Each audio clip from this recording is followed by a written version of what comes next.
December 18th, 1972. 7:42 p.m. Hanoi, Democratic Republic of Vietnam.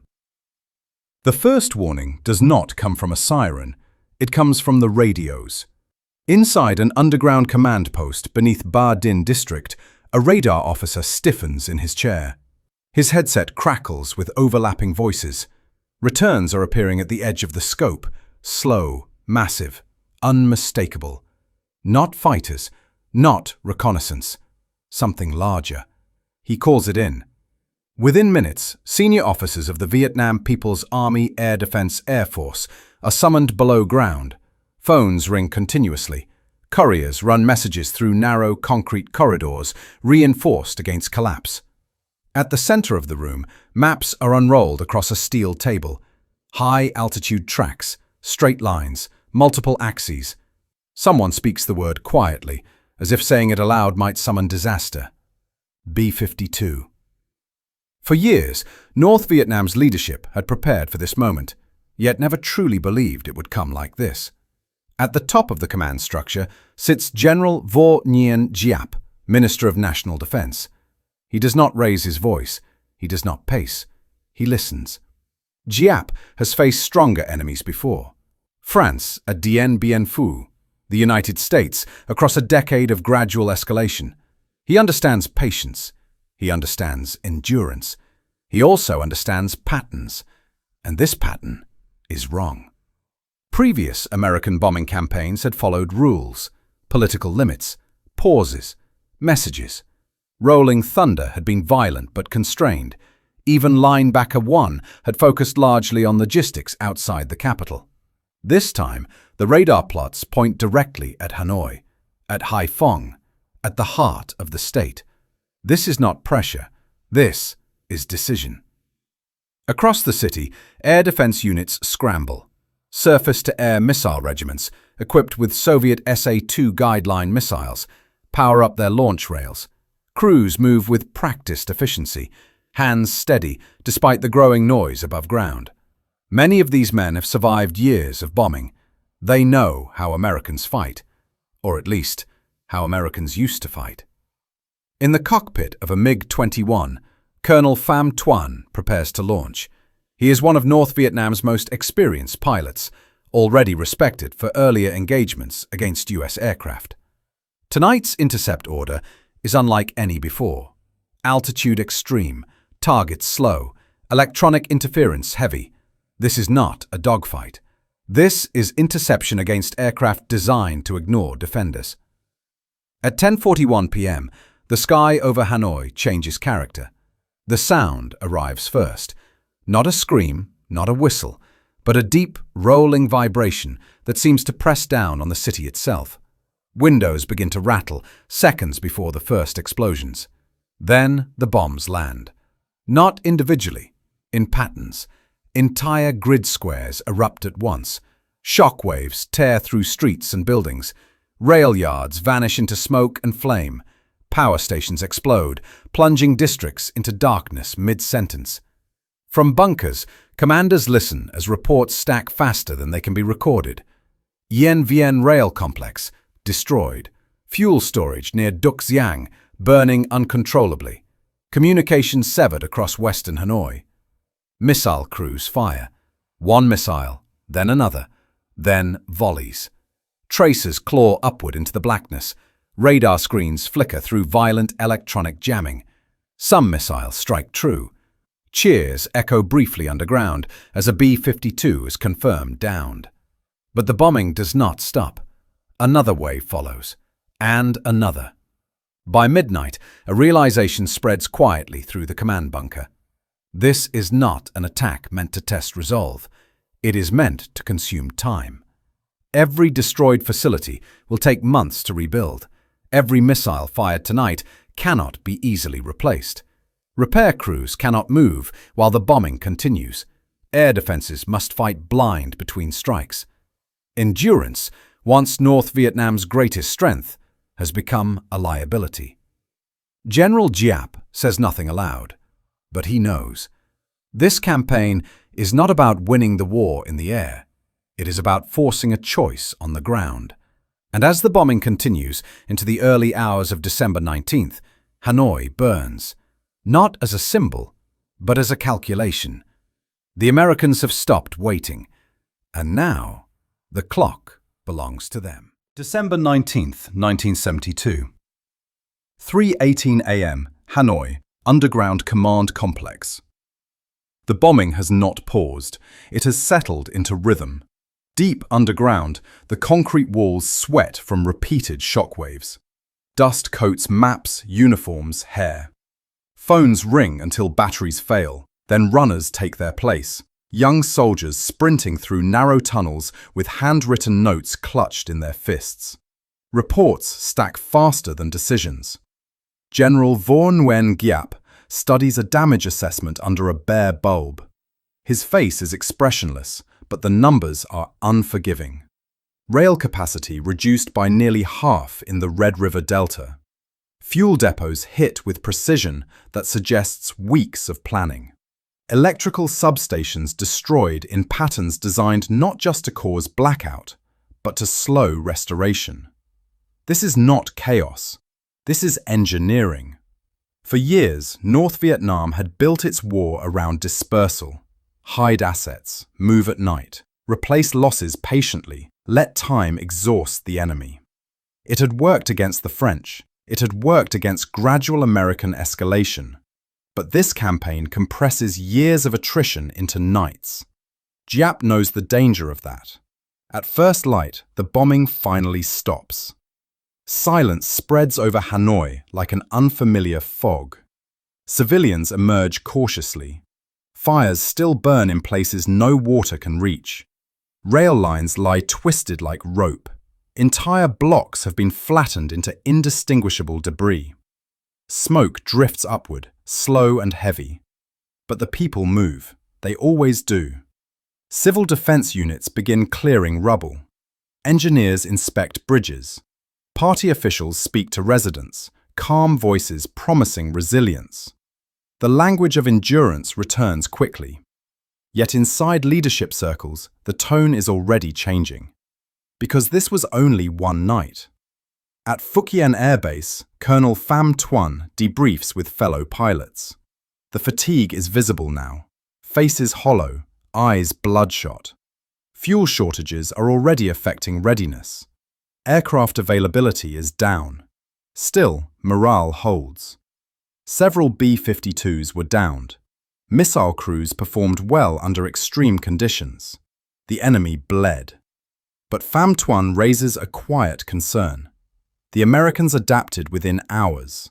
Their second wave came tighter, higher, more heavily jammed. They are learning, and they are learning fast. That afternoon, new intelligence arrives from southern China and Soviet advisors stationed discreetly nearby. Replacement missiles will take time, spare parts even longer. Transportation routes used to bring aid northward are under threat. The Americans are not bombing randomly. They are targeting flow, fuel flow, power flow, logistics flow, decision flow, the war's bloodstream. When night falls again, Hanoi braces. This time, there is no illusion of surprise. Radar operators spot the formations early. Missile units are pre-positioned. Commanders anticipate the axes of approach. But anticipation does not equal control. The bombers arrive anyway. More numerous, more confident. The bombing boxes overlap now. Targets struck the previous night are hit again, not to destroy them further, but to ensure they cannot be repaired. This is a war against recovery. Inside the bunker, Giap listens as an aide reads casualty figures. Civilian losses, military losses, infrastructure losses. He does not interrupt. He has always accepted loss as the cost of war. But this cost is different. This cost accelerates. For the first time since the bombing began, senior political figures join the military command in closed session. Members of the Politburo sit beside generals. The discussion is frank, unusually so. Can air defenses sustain this pace? Can fuel reserves last through another week? Can public morale remain intact if the capital continues to burn visibly, nightly? No one speaks of surrender, but no one speaks of waiting indefinitely either. The Americans, it is clear now, are not asking for negotiation politely. They are removing alternatives. By December 21st, the losses are undeniable. Air defenses have shot down bombers, but at unsustainable cost. Missile expenditure outpaces replacement. Some SAM sites sit idle between strikes, waiting for reloads that cannot arrive fast enough. The bombers, meanwhile, return every night. The pattern becomes clear. The Americans will not pause to reassess. They will not escalate gradually. They will continue until something breaks. The question facing North Vietnam's leadership is no longer whether they can endure this. It is what endurance now means. Endurance used to mean patience. Now it means arithmetic. And the numbers are turning. As dawn breaks on December 22nd, Giap finally speaks. Not in anger, not in fear, but with clarity. The enemy is not trying to destroy us, he says quietly. They are trying to decide the time. For the first time, the war's clock is no longer in Hanoi's hands. And that realization, more than any bomb, begins to reshape the path forward. December 22nd, 1972, 9:56 p.m. Hanoi Air Defense Command. The third night changes everything. By now, the routines are ingrained. Radar operators move without hesitation. Missile crews know exactly how long they have between detection and impact. Civil defense sirens wail on schedule. Their sound no longer sharp with panic, but heavy with expectation. Yet something is different. The Americans are no longer striking the same way. The first nights have been brutal, but patterned. Now the routes shift, altitudes vary, bombing boxes tighten, overlap, and reappear where repairs had just begun. What was once predictable has become adaptive. This is no longer just firepower, it is learning. In a reinforced bunker beneath Huang Mai, General Vo Nguyen Giap sits with senior air defense commanders and members of the Politburo. Maps are marked and remarked, old lines crossed out, new ones added. An officer reports that several SAM sites fired all available missiles in a single night. Another reports that jamming is worsening, radar returns dissolving into noise just as targets enter engagement range. Colonel Pham Tuan speaks last. He describes climbing to intercept and seeing nothing. No clear silhouettes, no clean radar lock. Only the glow on the horizon, spreading wider with each wave of bombs. The enemy is not afraid of loss, he says quietly. They are calculating it. That sentence hangs in the air. For years, North Vietnam's leadership had relied on a core assumption. The United States would always weigh cost more heavily than time. Domestic pressure, political backlash, international opinion, these would eventually force restraint. That assumption had guided every delay in negotiations. Now it is being tested nightly. The B-52s are not reckless. They are methodical. Losses are absorbed, formations adjusted, routes improved. Each downed bomber brings celebration, but also another lesson learned by the Americans. Endurance, once asymmetric, is becoming symmetrical, and that is dangerous. On the ground, civilians feel the shift too. The first nights had produced shock, then resolve. By the fourth and fifth nights, fatigue sets in. Families sleep in shelters for hours, emerge to check damage, then return again. Factories halt. Transport slows. Food distribution becomes uneven. Party officials speak of resilience, and the people listen. But the capital is no longer merely enduring. It is straining. By December 24th, intelligence from Soviet advisors grows more cautious. Missile stocks are declining faster than expected. Replacement shipments face delays. Even Moscow had not anticipated bombing at this scale, at this pace. The implication is unspoken but clear. External support cannot fully offset this campaign. On Christmas Eve, the bombing pauses. The silence is unsettling. Some interpret it as hesitation, others as restraint returning. In the bunkers, no one celebrates. They have learned not to trust pauses. Giap remains cautious. The enemy pauses to improve, he says, not to reconsider. He is right. The pause ends abruptly on December 26th. The strikes resume with renewed intensity, now focusing more heavily on command and control infrastructure and air defense coordination nodes. The effect is immediate. Missile launches become less synchronized. Communications lag. Units fight more independently, less cohesively. The Americans are isolating pieces of the system, not destroying everything, disconnecting it. Inside the Politburo, the tone shifts again. This is no longer a debate between endurance and surrender. It is a debate between timing and outcome. How much leverage can be preserved at the negotiating table if the bombing continues another week? How much infrastructure must survive to sustain the war afterward? No one speaks of abandoning the struggle, but no one speaks of waiting indefinitely anymore. The campaign has done what it was designed to do. It has made delay expensive. By December 27th, General Giap orders a full reassessment of air defense deployment, not to increase resistance, but to conserve it. Some missile units are instructed to hold fire unless probability of success is high. This is a subtle but profound shift.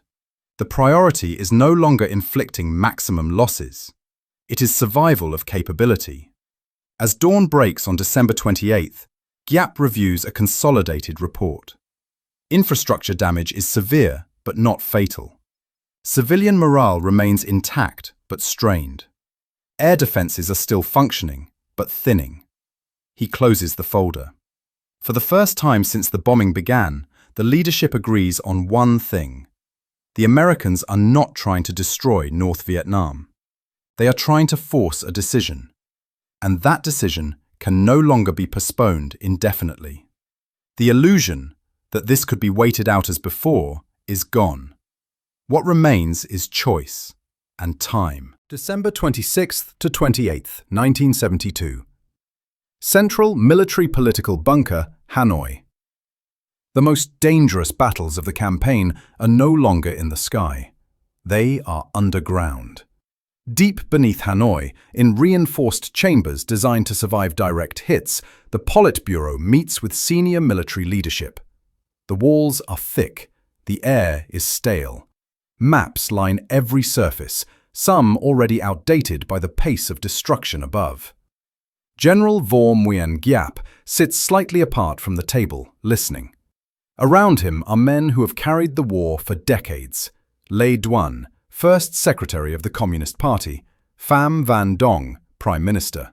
Senior planners from the General Staff. Air defense commanders whose units are being worn down night by night. This is not a meeting about surrender. It is a meeting about control. For years, Hanoi's strategy had rested on three pillars: endure longer than the enemy, exploit political divisions in Washington, control the pace of escalation. Operation Linebacker II has attacked all three at once. An air defense officer presents the latest figures. Missile expenditure has reached critical levels. Some SAM regiments can only fire selectively now. Radar coverage is increasingly fragmented. The Americans are exploiting gaps within hours of identifying them. A logistics officer speaks next. Rail damage has delayed internal movement. Repair crews are working heroically, but repeated strikes erase progress overnight. Fuel reserves are stable for now, but only if bombing does not continue indefinitely. Then comes the most sensitive report: civilian morale. Party officials insist it remains strong, and it does, but with strain. The bombing is visible, nightly, undeniable. The capital is not collapsing, but it is being forced to live under constant anticipation of destruction. Giap listens without interruption. He understands morale better than most. He knows it can survive enormous hardship, but not uncertainty about duration. The central question finally emerges, spoken carefully. If the bombing continues another week, what is lost? Not ideologically, not politically, materially, systemically, irreversibly. The answer is uncomfortable. North Vietnam can survive the damage already inflicted. It may even survive another week. But each additional night reduces post-war recovery capacity. Each destroyed node compounds future weakness. Each missile fired tonight is one less tomorrow. And worst of all, the Americans show no sign of pausing voluntarily. The assumption that Washington will always pull back first is no longer reliable. General Giap finally speaks. "The enemy is not seeking our collapse," he says. "They are seeking our calculation." He reminds the room of history, of France at Dien Bien Phu, of patience rewarded, of time as a weapon. But then he adds something new. Time only belongs to those who can afford it. The room falls silent. This is not a retreat from ideology. It is an acknowledgement of conditions. At the same time, intelligence reports arrive from Paris. Back-channel signals indicate a shift in American posture. Negotiations, long stalled, may resume. If bombing pressure continues briefly, then stops. This matters. For Hanoi, negotiations are not an admission of defeat. They are a tool, one that preserves strategic objectives while adjusting tactics. The bombing has created leverage on both sides. The question is how to use it. On December 28th, a decision begins to form. Not announced, not finalized, but moving. The goal is no longer to outlast the bombing. The goal is to end it on acceptable terms. That means returning to talks, before further damage accumulates, before air defenses are hollowed out beyond repair, before endurance becomes erosion. This is not fear, it is judgment. Above ground, the bombers return once more. But something has changed. Air defenses fire more selectively. Commanders conserve resources. The emphasis shifts from retaliation to preservation. The Americans notice. They always do. And as December draws to a close, both sides sense the same truth from opposite directions. The campaign has reached its inflection point. What remains is not force, it is decision. And that decision, formed quietly beneath Hanoi, will end the bombing not with surrender, but with agreement. The sky will soon fall silent, not because North Vietnam was broken, but because waiting had finally become too costly. December 29th, 1972, 1:12 a.m. Hanoi, Central Command Bunker. The decision is not announced, it is felt. Phones ring less frantically now. Messages are shorter. Orders are clearer. There is no panic, only direction. North Vietnam's leadership has crossed an invisible line, not toward surrender, but toward resolution. General Vo Nguyen Giap reviews the final overnight damage reports. Several strikes landed close to command and control nodes, not catastrophic, but precise. The Americans are narrowing their focus again, probing for what still functions. They are asking a question with explosives. How much longer? Giap knows the answer. Not indefinitely. Shortly before dawn, encrypted diplomatic channels activate.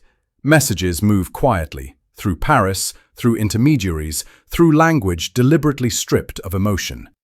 North Vietnam signals readiness to resume negotiations under terms close to those discussed in October, before talks collapsed.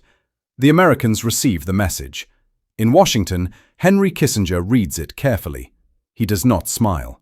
He does not celebrate. He recognizes leverage when he sees it. The bombing has achieved its purpose. Not victory, movement. That same morning, the final B-52 missions are already airborne. Colonel James McCarthy flies his last sortie of the campaign. The atmosphere in the cockpit is different now. Fewer missile launches, less frantic radio chatter. The threat remains, but it feels thinner, stretched. When the bombs fall, the city below burns again, but not with the same fury. Some air defenses remain silent, others fire sparingly. The North is no longer fighting to win the night, it is fighting to preserve the future. McCarthy does not know this, of course. He only knows the sky feels less crowded, less violent. When the aircraft turns toward the sea, no missile chases it. For the first time in weeks, the silence lasts. In Hanoi, the bombing stops abruptly. No warning, no announcement, just absence. Civilians wait, then emerge, then wait again. Sirens remain silent. Fires still burn, but no new ones begin. The city breathes cautiously, like a survivor unsure whether the danger has truly passed. Inside leadership circles, the relief is controlled. No one believes the Americans are incapable of returning. But everyone understands they have chosen not to.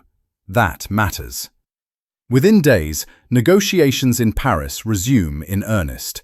North Vietnam enters talks with clarity. They have not been defeated. Their forces remain intact. Their long-term objective, unification, has not changed. But the price of delay has been recalculated. The bombing has not broken will. It has reframed cost. For General Giap, the campaign leaves a complicated legacy. He had spent his life mastering wars of endurance, asymmetry, and patience.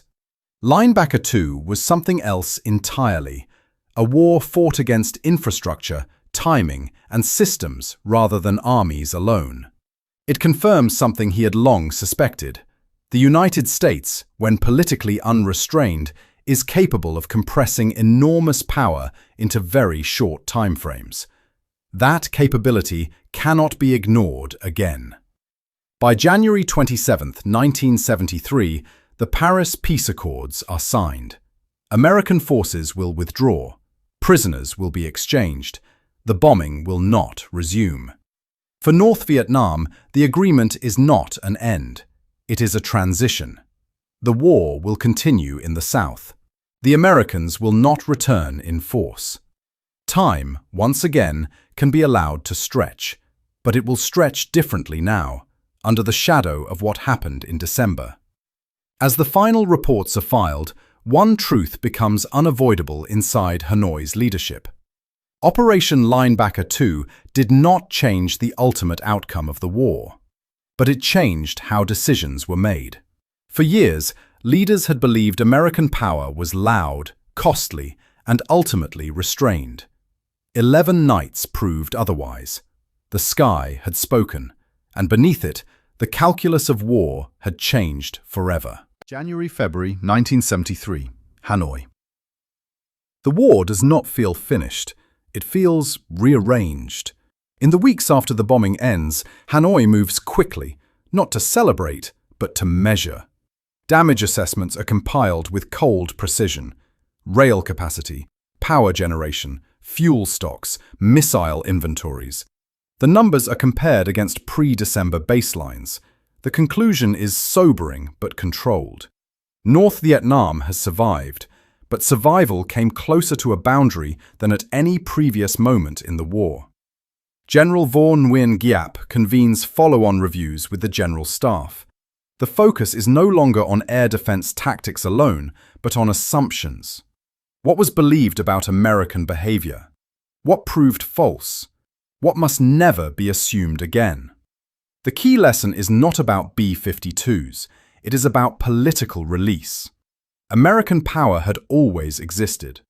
What changed in December 1972 was permission. The Vietnam People's Air Defense Air Force undertakes a quiet restructuring. Missile units are redeployed with conservation in mind.